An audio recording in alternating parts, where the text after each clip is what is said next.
देखे मेरे भाइयों, यर्मिया खुदा के साथ था और खुदाउंद उसे इस्तेमाल करता था।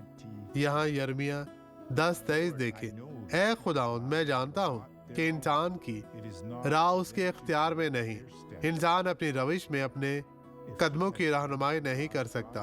अगर वो खुदा के पास आया था, खुदा वही है जो हिदायत देता है, और अगर इसने ऐसा नहीं किया तो क्या होगा? डॉक्टर सवाल, वो खो जाएगा। इसीलिए आप जिंदगी में बहुत ठोकरें खाते हैं, बहुत सी गलतियां करते हैं और बहुत ज्यादा नुकसान उठाते हैं। खुदा आपकी जिंदगी को बेहतर बनाना चाहता है, वो आपको बरकत देना चाहता है। उसके पास आए, आप ये गवाही देखें और मैं आपके लिए दुआ करने वापस आऊंगा।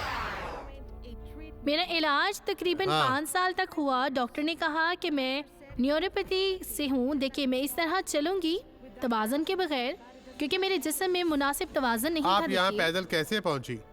इधर आए, इधर। जी हाँ, मेरे शौहर मुझे इस तरह पकड़ रहे थे, लेकिन और इसी तरह मुझे चलना पड़ा, लेकिन क्योंकि मैं इसने खुद से आपको नहीं चल पकड़ सकती रखा थी, था आप जानते हैं। ताकि आप गिर ना जाएं बहन। वहाँ अकेली चले, अकेली जाएं, अकेली जाएं, वहाँ उस तरफ अकेली जाएं, चले चले चलती जाएं। खुदाओं तेरा शुक्र हो, अब आप बिल्कुल ठीक है। चले, चलना जारी रखें, रुके नहीं, डर को निकाल दे।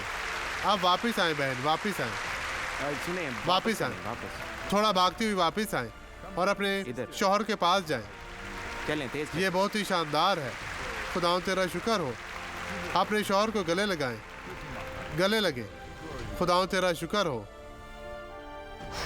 आए अब दुआ करें।